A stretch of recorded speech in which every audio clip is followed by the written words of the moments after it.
சாந்தி. இன்றைய முரளியிலிருந்து கேள்வி பதில் ஆகஸ்ட் 10.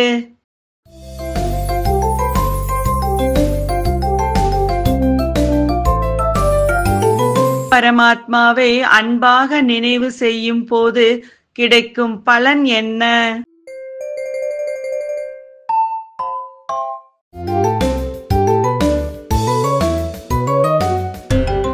சகஜ யோகி கடின உழைப்பிலிருந்து விடுபடுத்தி அலௌகீக காந்தம் ஆகிவிடுவோம்.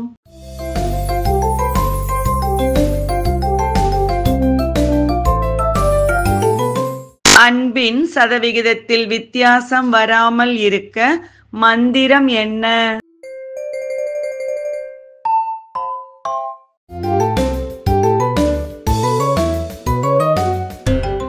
ஒவ்வொரு நேரத்திலும் அகண்டதானி வள்ளலின் குழந்தை உலக சேவாதாரியாக இருப்பது.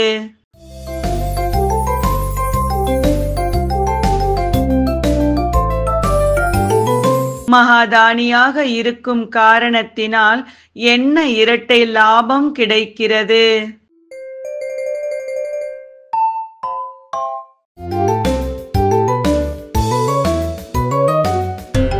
தடைகளை வென்றவர்களாகவும் சமாதான சொரூபமாகவும் ஆவது.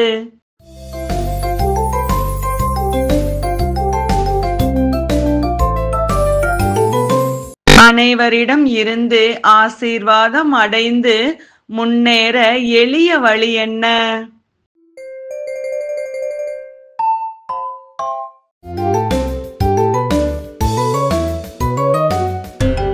ஒருவரது விருப்பத்தை நிறைவேற்றுவது, துக்கத்திற்கு பதிலாக சுகம் கொடுப்பது, பலமற்ற ஆத்மாக்களுக்கு சக்தி குணம் கொடுத்து ஆசீர்வாதம் என்ற லிப்டை அடைவது.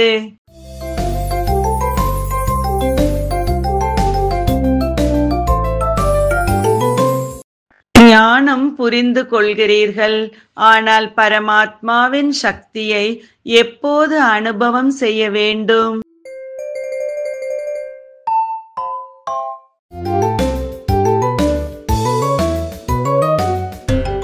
எப்போது தேவையோ, எவ்வளவு நேரம் தேவையோ, எந்த பிரச்சனையின் போது தேவையோ அவ்வப்போது அனுபவம் செய்ய வேண்டும்.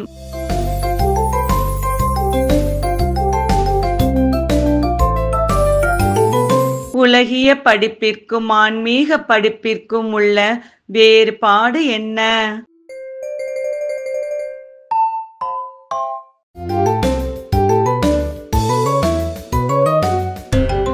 உலகிய படிப்பு தன்னை மாற்றுவது கிடையாது. ஆன்மீக படிப்புதான் அனுபவ மூர்த்தியாகி ஞானத்தில், யோகத்தில், தாரணையில், சேவையில், மனதில், வார்த்தையில் மதிப்புடன் தேர்ச்சி அடைவார்கள்.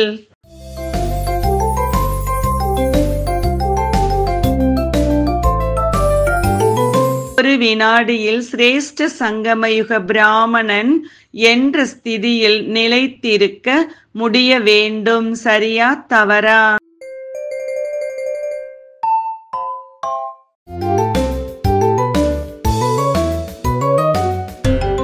சரி.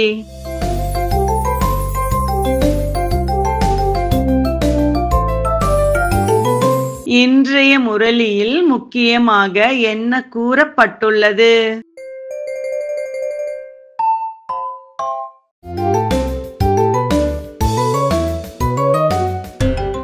இனிமையிலும் இனிமையான பகவானால் தேர்ந்தெடுக்கப்பட்ட செல்ல குழந்தைகளுக்கு இந்த நேரம் எவ்வளவு பறக்க முடியுமோ அவ்வளவு ஃபரிஸ்தாவாக பறங்கள்.